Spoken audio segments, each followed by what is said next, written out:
It's a great joy to be back in Yehoshama like the prodigal son. Prodigal सन तो हमें याद है ना, उसकी तरह फिर और एक बार यहोशमा में ज्वाइन होना मुझे खुशी देती है। And I feel very happy to be here. यहाँ रहना, यहाँ आना मुझे बहुत खुशी देती है। Also, I would like to thank you for all your prayers for us as we were away for more than 3 months. और तकरीबन 3 महीने तक हम विलायत में थे और आपकी दुआओं के लिए हम आपका शुक्रगुजार हैं। But we were conscious of all your prayers. लेकिन आप सबों की दुआओं को हम तो याद रखते हैं। Likewise, we were also remembering you all and the ministry here in our prayers. इसी तरह यहाँ आप सबों को और यहाँ जो खिदमत गुजारी जारी है इसको भी हम हमारी दुआओं में याद रखते हैं। I have shared about our ministry to few people, not only in India but also outside.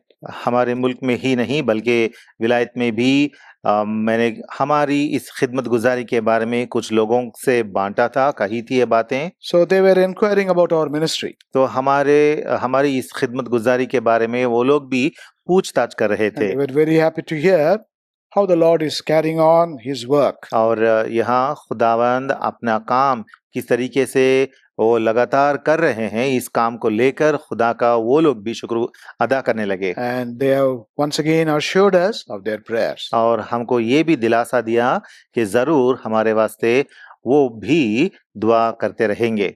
Now we thank God for this Lord's Day and a day of worship He has given to us. आज शाम को लेकर हम खुदा का शुक्र अदा करते हैं क्योंकि खुदा ने और एक दिन हमें उसकी इबादत करने के लिए सौंपा है। We thank God through the songs also we could worship Him and the Lord could lift up our hearts to prepare ourselves for worship. और आज शाम को उसकी इबादत से पहले गानों के जरिए से भी हम खुदा की इबादत में शामिल हो सके और गानों के जरिए से खुदा ने हमारी जानों को, हमारे दिलों को और एक बार ताज़ा किया है। Now we are going to worship the Lord with our words. अब हम खुदा की इबादत हमारे अल्फाजों से बयान करेंगे। And before we do that, और वैसा करने से पहले let us receive some encouragement from the word of God. खुदा के कलाम में से हम हमारी रूह अफजाई के लिए चंद बातें देखेंगे। Shall we turn to the book of Hosea and chapter 11? चलिए हम देखेंगे होशिया की किताब और बाब number 11। Comes after the book of Daniel. Daniel किताब की उस किताब के बाद में ये किताब आती है। Ezekiel, Daniel and Hosea. एहेजकेल, दानिएल और उसके बाद आती है होशिया की किताब। Chapter 11. और आयत number 11 we will read verses 1 to 4. पहली 4 आयतें, बाब नंबर 11 पहली 4 आयतें हम पढ़ेंगे। And as it will be read in Urdu, let us listen to it. मैं उर्दू में पढ़ूंगा, आप सब जरा कान धरें। Yes. जब इस्राएल अभी बच्चा ही था, मैंने उससे मोहब्बत रखी और अपने बेटे को मिस्र से बुलाया। उन्होंने जिस कद्र उनको बुलाया उसी कद्र वो दूर होते गए। उन्होंने बालीम के लिए कुर्बानियां गुजरानी और तराशी हुई मूरतों के लिए बखूर जलाया। मैंने बनी इफ्राइम को चलना सिखाया। मैंने उनको गोद में उठाया, लेकिन उन्होंने ना माना कि मैं ही ने उनको सेहत बख्शी। मैंने उनको इंसानी रिश्तों और मोहब्बत की डोरियों से खींचा। मैं उनके हक में उनकी गर्दन पर से जुआ उतारने वालों की मानिंद हुआ और मैंने उनके आगे खाना रखा। Shall we pray? हम दुआ करेंगे। Loving Heavenly Father, our gracious God, we thank and praise you for yet another Lord's Day you graciously added in our lives in the land of the living, as we are even in our pilgrimage upon this earth, which is so difficult and so challenging. We thank you, Lord, for your presence, for your goodness, for your favor, for all your blessings, above all, the blessing and the favor of the great salvation which you have granted to us because of the great price that your beloved Son, the Lord Jesus Christ, paid for us fully and completely on the cross. Because of that alone, we are not only recipients of the joy of salvation, we are not only brought into the body of Christ, we are not only able to enjoy fellowship, but we are also able to gather together around thy table week after week. We thank you, Lord, for the testimony you have raised in Jehovah Shammah. Thank you for carrying us through thus far. And even on this day, we thank you for those who could join physically here and also those who have joined us online. And now, as we are about to enter into a time of worship, we pray thou will prepare our hearts, bring liberty in the Holy Spirit to exalt, glorify, magnify, and adore the King of Kings and the Lord of Lords in our midst. Thank you for the scripture portion you have given unto us. Lord, encourage us through thy word. Thank you for those who got to come, those who could be on the way, bring them also safely into our midst. For we ask this prayer with thanksgiving in the name of our Lord and our Savior, the Lord Jesus Christ. Amen. Amen. Book of Hosea and chapter 11. होशिया की किताब बाब number 11। These words which we read speak about the children of Israel. ये बातें हमने यहाँ जो पढ़ी हैं, ये बातें इस्राएल के बच्चों के बारे में लिखी गई हैं। Or namely what the Lord did for the children of Israel who have been called as his people. खास करके इस्राएली लोगों के वास्ते लिखी गई हैं जिन्हें खुदा ने अपना बनाया है, अपने बेटे कहा है। If you go back to the book of Exodus, अगर आप खुरूज की किताब को देखेंगे, from chapter 4 onwards, बाब नंबर 4 से लेकर we find this phrase coming again and again, my people, about the children of Israel. बार बार ये फ्रेज या जुमला आते हुए हम देखेंगे कि इस्राएलियों के बारे में खुदा कहता है, मेरे बच्चे। Only they had this exclusive privilege of having this title.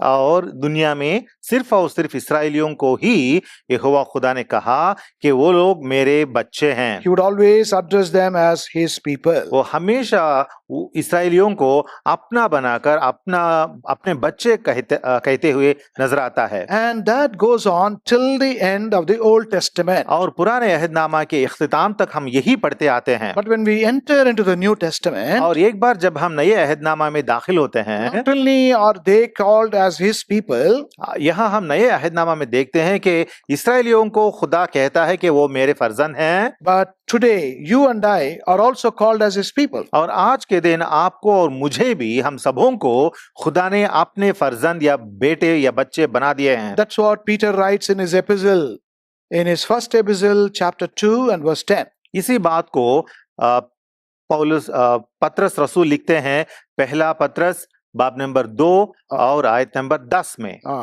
You were not a people, but now we are the people of God. वहां लिखा हुआ है कि पहले तुम कोई उम्मत ना थे, मगर अब खुदा की उम्मत हो। So we are now made equal with the children of Israel. तो इस वास्ते, इस तरीके से हम सब अब इस्राएलियों के बराबर हो चुके हैं। Till the Lord brought this about, we all put together, we were called only as Gentiles. हमें अपनी उम्मत बनाने से पहले हम सब जो गैर कौमी थे, खुदा से हम दूर थे। Now we were no more Gentiles. लेकिन अब हम गैर कौमी नहीं रहे, We are also the children of God. हम सब खुदा के बच्चे, खुदा के फर्जंद बन चुके हैं। We are also called as the people of God. और हम सब खुदा के लोग बन चुके हैं। But when we go back into the Old Testament, लेकिन अगर हम फिर से पुराने अहदनामा में देखेंगे, we see how the children of Israel could not live up to the expectations of the Lord. हम वहां देखते हैं कि इस्राएली लोग जो थे, वो सब के सब खुदा की चाहत के मुताबिक जी नहीं सकते थे। They went away from the Lord. खुदा से वो लोग दूर हो गए थे। They grieved the Lord. खुदा के दिल को वो लोग घायल करते थे। They even brought anger to the Lord. और खुदा को गुस्सा दिलाते थे। But in spite of all that, लेकिन इतना सब कुछ होने के बावजूद even भी, though on the one hand the Lord was punishing them, एक तरफ देखे तो खुदा ने उनको सजाएं देते आया, but our Lord's attitude toward the children of Israel never changed. लेकिन हमारे खुदा का रवैया जो इस्राएली लोगों की तरफ है, वो कभी बदला नहीं है। That is what is true about you and I also. ये बात आपके और हम सबों की जिंदगी में भी पक्की है। Now in the portion that we read here, अब हमने जो आयतें यहाँ पढ़ी हैं, Hosea chapter 11 verses 1 to 4, होशिया की किताब बाब नंबर 11 आयतें 1 से लेकर 4 तक we read here what the Lord had to say about the children of Israel. यहाँ पे इस्राएली लोगों के बारे में हमारे खुदावंद जो कहना चाहते हैं या कह रहे हैं वो बातें यहाँ लिखी गई His हैं। attitude toward the children of Israel. अपना रवैया इस्राएली लोगों की तरफ कैसा है यहाँ लिखा हुआ है And it is true about you and I also और today. आपके बारे में और मेरे बारे में भी आज ये बात पक्की है। Let us see what he had to tell about them. अब हम देखेंगे कि उनके बारे में खुदा क्या फरमाता है। What the Lord's attitude was toward them. हमारे खुदावंद का रवैया उनकी तरफ किस तरह है। First of all, पहली बात in verse 1, पहली आयत में, when Israel was a child, then I loved him. जब इस्राएल अभी बच्चा ही था मैंने उससे मोहब्बत रखी। Here the meaning of the word child is, it may refers to the beginning.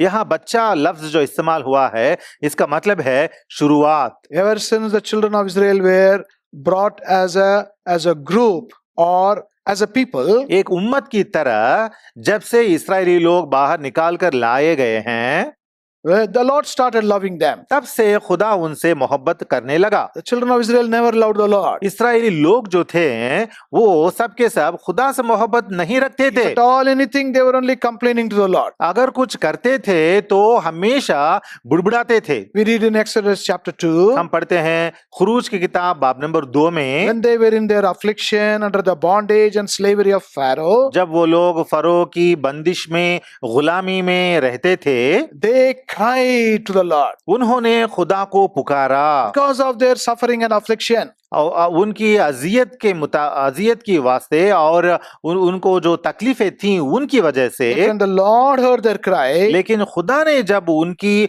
आवाज सुनी he did not ignore that. उसने नजरअंदाज नहीं किया। He was not impertinent about their cry. खुदा नजरअंदाज नहीं किया था उनकी आवाज को। He loved them. उनसे खुदा ने मोहब्बत से पेश आया। He heard their cry. उनकी आवाज खुदा ने सुनी। That's why he told Moses, इसीलिए वो मोशे से कहता I है have heard their cry. मैंने उनकी आवाज सुनी है I have seen their affliction और उनकी अजियत और तकलीफ मैंने देखी है and I love them. और मैं उनसे मोहब्बत रखता That हूँ। was how God began or started loving the children of Israel. इस तरीके से खुदा इस्राएली लोगों से मोहब्बत करना शुरू किया। While they were in their bondage and affliction and suffering and in tears, the Lord loved them. जब वो लोग अपनी बंदिश में और अपनी गुलामी में और अपनी मुसीबतों में और अपनी आंसुओं में जब मुब्तला थे तभी खुदा ने उनसे मोहब्बत रखी। They did not love the Lord, उन लोगों ने खुदा से मोहब्बत नहीं रखा but था, the Lord loved them. लेकिन खुदा ने उनसे मोहब्बत रखी। That's what is true about us today, dear beloved. अजीजों हमारी निस्बत भी ये बात आज सही है, दुरुस्त है। While we were in bondage and affliction of that Pharaoh, Satan, under bondage and slave to sin, जब इस्राएली लोग वो लोग गुलामी में थे, फरो के गुलामी में थे, ऐसे ही जब हम गुनाह की गुलामी में थे, the Lord saw us and loved us.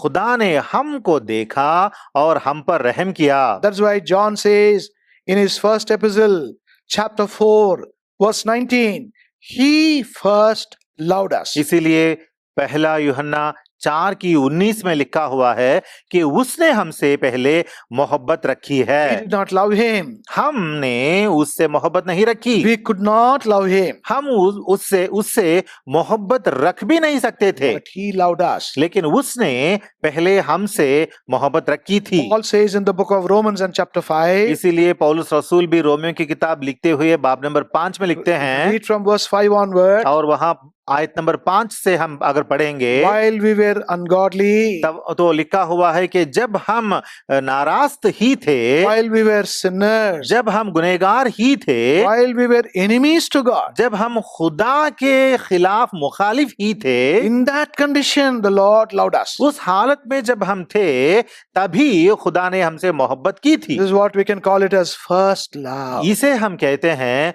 पहली मोहब्बत। And it is an unconditional love. और ये पहली सी मोहब्बत जो है ये बेशर्त मोहब्बत है। Unreciprocal love from on our part. हमारी तरफ अगर देखा जाए तो हमने इस तरह की मोहब्बत से खुदा के सामने पेश नहीं आया। So God loved the children of Israel. तो हम देखते हैं कि खुदा ने इस्राएलियों से मोहब्बत रखी थी। John 3:16 says, यूहन्ना की किताब 3 की 16 में लिखा हुआ है, God so loved the world. खुदा ने इस दुनिया से ऐसी मोहब्बत रखी, In बड़ी मोहब्बत रखी, that world, that great mohabbat and love of God was shown toward us. और खुदा की मोहब्बत जो इस दुनिया पर इतनी बड़ी मोहब्बत जो आई है, उस मोहब्बत में मैं भी शामिल हूँ। This is the first reason why we worship Him. ये पहली वजह है जिसे हम खुदा की इबादत आज करते हैं। Then secondly, दूसरी in बात, that same verse 1, Hosea chapter 11 and verse 1, होशिया की किताब बाब नंबर 11 और आयत number 1, he says, I called my son out of Egypt. और अपने बेटे को मिस्र से बुलाया। See how he is addressing them? देखिए खुदा उनसे किस तरह पेश आता है। My son.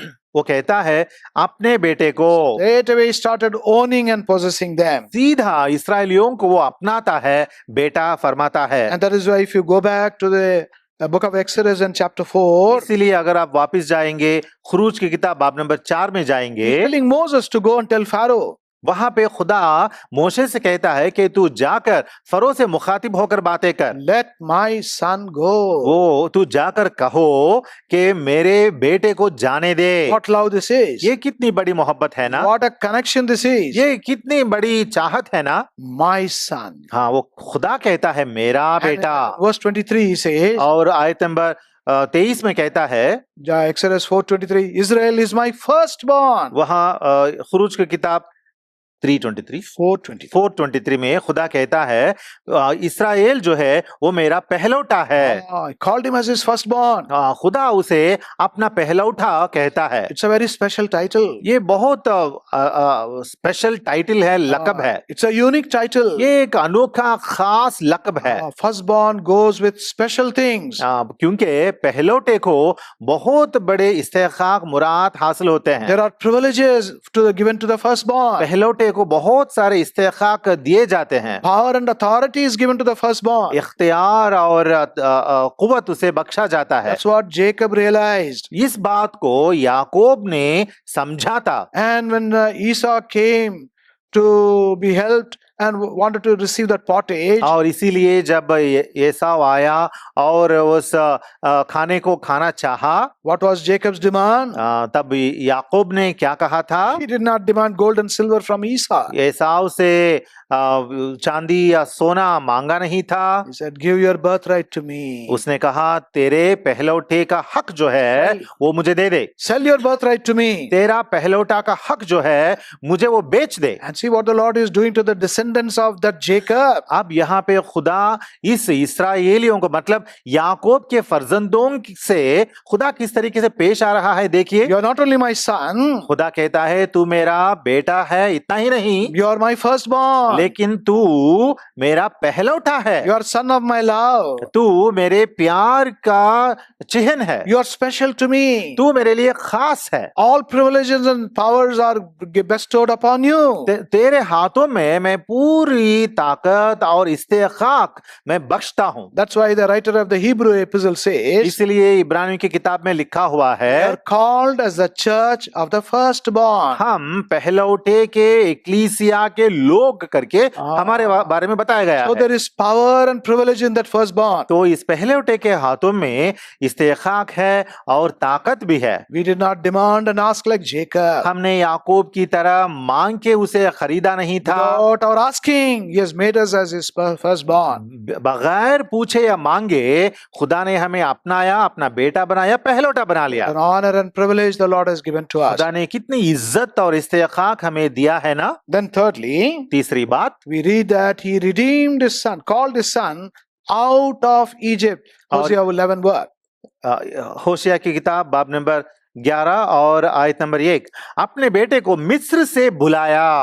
He does not just call his son. खुदा ने अपने बेटे को बुलाया, इतना ही नहीं, His son has been called out of Egypt. लेकिन इस बेटे को खुदा ने मिस्र से बुलाया। That speaks about the redemption of the children of Israel. इसका मतलब यह है कि खुदा ने इस्राएलियों को मिस्र से छुड़ा कर बुलाया। That's why in the book of 2 Samuel, David says, इसीलिए दूसरे समूएल की किताब में दावीद कहता है, what nation nation is like the children of Israel. Israel कौम की तरह, और कौन सा कौम है? In chapter 7 and verse 23. दूसरा समूएल की किताब Chapter 7 and verse 23. बाब नंबर 7 और आयत नंबर 23 में Who redeemed them? उन्हें, उन लोगों को किसने छुड़ाया था? It says, whom God went to redeem. David कहता है खुदा जाकर, खुदा ने उनको रिहाई बख्शी या छुड़ाया। For the children of Israel, इसराइलियों के वास्ते the angel of God खुदा का फरिश्ता जो है and Moses the servant of God, और खुदा का बंदा मोशे जो है, they brought them out. वो लोग जाकर इसराइलियों को बाहर निकाल कर लाए मिस्र से। But David says, दावीद यहाँ क्या कहता है? not only they,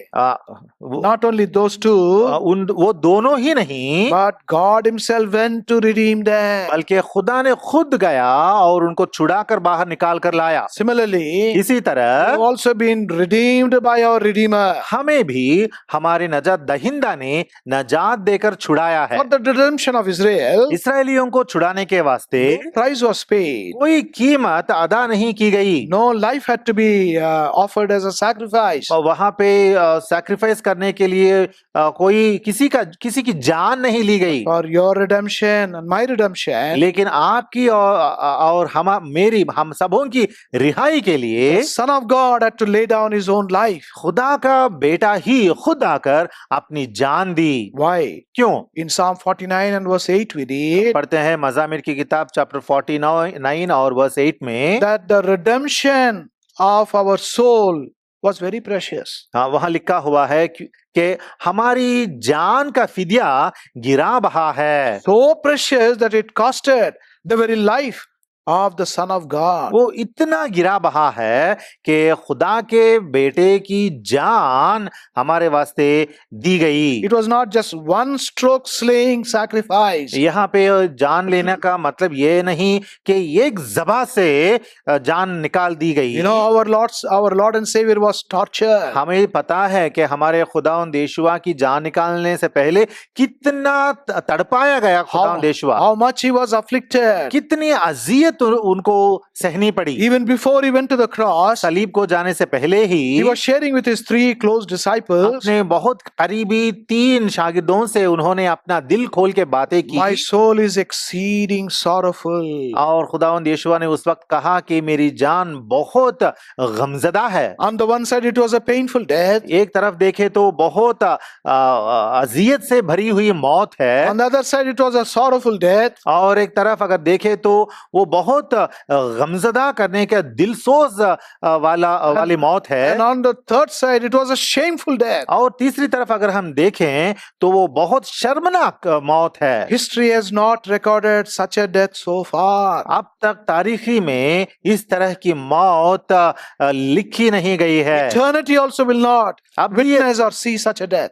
अबदियत में भी कभी भी इस तरह की मौत आइंदा मिलेगी नहीं। That is how you and I have been redeemed. इस तरीके से आपको और मुझको खुदा ने मखलसी Bakshi, It went to such an extent. और ये बात इतनी बड़ी The है, price was so great. ये फिदिया जो है वो इतना गिरा बहा On है, the cross, God the Father and Son were separated. इतना गिरा बहा है कि सलीब पर आसमानी बाप खुदा और खुदा का बेटा जुदा हो गए। History has not recorded such a separation. इस तरह की जुदाई तारीखी में, हिस्ट्री में हम कहीं नहीं देखते। You cannot imagine this separation. इस तरह की जुदाई को हम ख्याल भी नहीं कर सकते।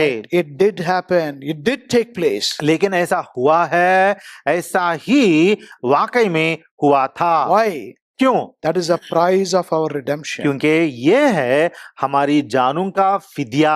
Just as he redeemed the children of Israel जिस तरीके से खुदा ने इसराइलियों को छुड़ाया था, by paying a very, very great price, he redeemed you and I.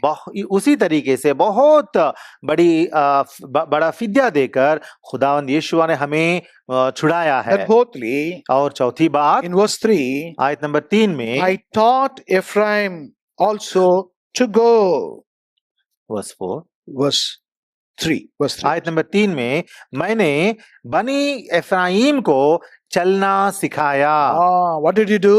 क्या किया था खुदा ने? चलने सिखाया. चलने सिखाया। He taught Ephraim to walk. Ephraim को चलना सिखाया। They had to walk through this great and difficult wilderness journey. उन लोगों को उस बड़े बियाबान में उनको आगे बढ़ना था, But the Lord taught them to walk. लेकिन खुदा ने उनको सिखाया कि किस तरीके से आगे चलें। He became their great teacher. खुदा ही उनका टीचर बना। He was not only a shepherd going before and leading them, खुदा सिर्फ उनके लिए एक चरवाहा बनकर आगे रहकर चराते हुए आगे ले जाने वाला ही नहीं but he था, was doing the very act of teaching them to walk. लेकिन उनको पैदल कैसा चलना है ये बात खुद आकर खुदा उनको सिखाते गया। Is that not what we read in Psalm 32 and verse 8? इसी बात को क्या हम मज़ामिर की किताब 32 और आयत नंबर 8 में नहीं पढ़ते? I will instruct you and teach you and guide you in the way in which thou should go. मैं तुझे तालीम दूंगा और जिस राह पर तुझे चलना होगा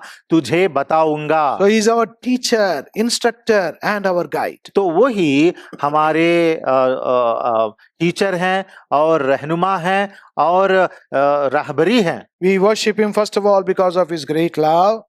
हम उसकी इबादत इसलिए करते हैं क्योंकि उसकी मोहब्बत हम पर बहुत बड़ी है। Secondly, because we have been adopted even as his firstborn son or children. और दूसरी बात यह है कि खुदा ने हमें अपना बना लिया, अपना बच्चे बना लिए और अपने पहलौठा बना लिया। Thirdly, by paying a very great price for us, he has redeemed us. और तीसरी बात यह है कि बहुत बड़ी कीमत अदा करके खुदा ने हमें छुड़ाया। Fourthly, he is our teacher, counselor and guide. और चौथी बात यह है कि वो हमारे टीचर हैं, रहनुमा हैं, रहबर हैं। And then fifthly, और पांचवी बात, same verse 3 he says, इसी तीसरी आयत में वो कहता I है, taught Ephraim also to go, taking them by their arms. मैंने बनी एफ्राइम को चलाना सिखाया, मैंने उनको गोद में उठाया। गोद में उठाया. What a wonderful thing it is. देखिए बहुत कितनी अच्छी बात है ना। In another translation it says, दूसरे तर्जुमे में ऐसा लिखा हुआ है, I took them by their hand and started leading them. मैंने उनका हाथ पकड़कर उनको आगे लेकर गया। Just as a father or mother escorts the little child. जैसे एक छोटे बच्चे को उसके माँ या उसके बाप जो होते हैं उसके पीछे पीछे जैसे चलते हैं। Why does a father or mother do that? एक माँ या बाप क्यों ऐसे करते हैं? Knowing the child cannot walk on its own. क्योंकि उनको पता है कि वो बच्चा जो है अपने आप आगे नहीं चल सकता। The child will falter and fall. वो बच्चा जो है वो शायद गिर सकता है। The same way, इसी तरीके से lest we fall and falter, he has been holding us by his right hand and he has been leading us. खुदा ने हमें अपने दाहिने हाथ से पकड़कर चलाते आया ताकि हम आगे जाते हुए गिर ना पड़ें। In other words, और मजीद अल्फाजों he में has been our heavenly escort. वो आसमानी हिफाजत बख्शने वाला बनकर हमारे साथ रहता है। That is why in Hebrews chapter 13 and verse 5 we read, इसीलिए इब्रानियों की किताब 13 के 5 में हम पढ़ते हैं, Lord himself says, वहां पे खुदा खुद कहता है, I will never leave you nor forsake you. मैं तुझसे हरगिज दस्तबरदार ना हूंगा और कभी तुझे ना छोड़ूंगा। In the original it says, और ओरिजिनल में ऐसा लिखा हुआ I है, will never leave you. I will never forsake you. मैं कभी भी तुझे छोड़ूंगा नहीं, मैं कभी भी तुझसे दस्तबरदार हूंगा। He is the greatest escort and accompanier we have been having.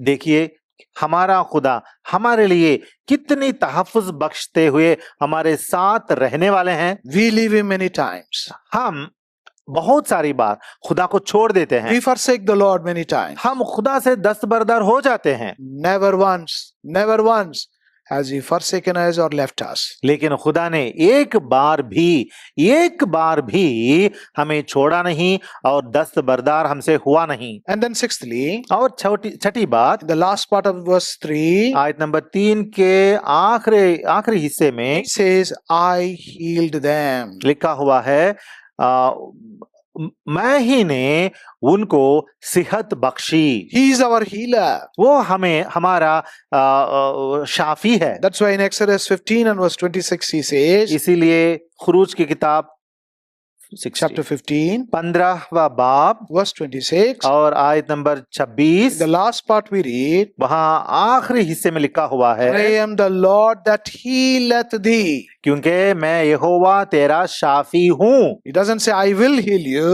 लिखा ऐसा नहीं लिखा हुआ है कि मैं तुझे शिफा बख्शूंगा, It doesn't say I healed you and stop there. या ऐसा भी नहीं लिखा हुआ है कि मैंने तुझे शिफा बख्शी और छोड़ दी। It's a continual process. ये तो मुसलसल जारी रहने वाला तरीका है। Not just physical healing, dearly beloved. याद रखें अजीजों, सिर्फ जिस्मानी शिफा नहीं, He's been granting this spiritual healing in our lives. खुदा हमारी जिंदगियों में रूहानी शिफा बख्शते आ रहा है। Finally, seventhly, और आखिरकार 7वीं बात we read in verse 4 आयत नंबर 4 में पढ़ते हैं, and the last part, आखिर में, and I laid meat unto them. और मैंने उनके आगे खाना रखा। Oh, he's been their feeder. देखें, खुदा खुद उनको ग़िज़ा फराहम करने वाला He है, was a provider of all their needs. उनकी हर जरूरत रफा करने वाला रहा। How did he feed them? किस तरीके से खुदा ने उनकी जरूरतें रफा की? In Psalm 104 we read, हम पढ़ते हैं मज़ामिर की किताब 104 में, he fed them with manna. मन्ना देकर उनको खुदा ने खुराक Bakshi. Manna does not come from any of the products of the earth. मन्ना हम दुनिया में किसी भी चीज से बना नहीं सकते। It is a corn of heaven, the word of God says. खुदा के कलाम में लिखा हुआ है कि ये मन्ना जो है वो आसमानी अनाज है। It is the angel's food. ऐसा भी बताया गया है कि मन्ना जो है वो आसमानी फरिश्तों का खाना है। What a privilege for the children of Israel. इसराइलियों के लिए कितना बड़ा इस्तेखाक है ना, Not just for few or many people. चंद लोगों के लिए या बहुत सारे लोगों के लिए नहीं, Lakhs and lakhs of people. लाखों लोगों के वास्ते खुदा इसने दिया था। Every day apart from the Sabbath day, he was raining this manna for them. हर दिन सब्बात के दिन को छोड़कर बाकी हर दिन हर रोज आसमान से खुदा ने उनके वास्ते बरसाया था मन्ना, This manna satisfied them. और मन्ना से वो लोग सब के सब मुतमईन हो गए It strengthened them. और उनको ताकत बख्शा It sustained them. और उनको आगे बढ़ाते आया। And in our case, लेकिन हमारी बात क्या है? this is the manna is been raining. खुदा ये मन्ना हमें दिया है जिसे खुदा हमारे वास्ते आसमान से दिया है, For you and I.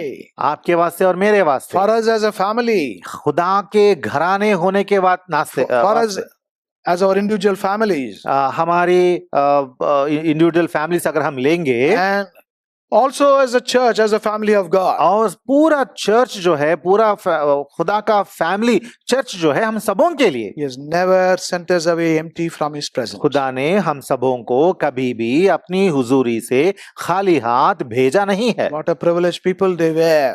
वो लोग कितने ही इस्तेखाक वाले खुद लोग हैं ना, And what a privileged people we are today. इसी तरह हम भी आज के दिन कितने ही इस्तेखाक हासिल किए सो लोग हैं ना। There is no lack whatsoever for this heavenly food for us. ये आसमानी खुराक जो है इसके बारे में हमें कोई कमी नहीं Why है। did the Lord do all this for the children of Israel? ये सब के सब खुदा ने इसराइलियों के लिए किस वास्ते किया Only था? one reason. एक ही वजह थी। They were His people. हाँ, वो वजह ये थी कि वो लोग खुदा के लोग थे। He called them as His son. खुदा ने उनको अपना बेटा करके बुलाया, Addressed them as His firstborn. और मेरा पहलौठा करके खुदा ने उनकी निस्बत कही थी। It is not only their privilege. और ये सिर्फ उनका इस्तेखाक नहीं है, It is your privilege and my ये privilege. आपका और मेरा भी इस्तेखाक है। What a wonderful people we are. अजीजों, हम कितने ही अजीम लोग हैं ना, How blessed we are. कितने ही मुबारक लोग हैं ना। So this evening, recollecting these blessings in our lives, let us worship the तो Lord. आज शाम को इन सारी बातों को याद करते हुए हम खुदा की इबादत करेंगे। For His love, पहली बात उसकी मोहब्बत for के लिए, for His adoption, दूसरी बात खुदा ने हमको अपना लेपालक बच्चे बना लिए, for His redemption, और खुदा ने हमें मखलसी Bakshi, for His counsel and teaching and instruction, और खुदा ने हमें सिखाते आया और अपनी मर्जी चाहत हमें सिखाई, for His accompanying, escorting love, और हमेशा मुसलसल हमारे साथ रहने वाले उसकी मोहब्बत को लेकर, for healing us not only physically but more so importantly spiritually, और हमें शिफा बख्शने की वजह से, मतलब जिस्मानी ही नहीं बल्कि रूहानी शिफा भी खुदा ने बख्शी है हमें, and for providing for all our needs as our Jehovah Jireh. और हमारी हर जरूरत को हमारे यहोवा यीरे बनकर खुदा ने रफा किया है। May the Lord help us to bring our worship to Him. और इन बातों को याद करते हुए खुदा की इबादत करने में खुदा हमारी मदद फरमाए।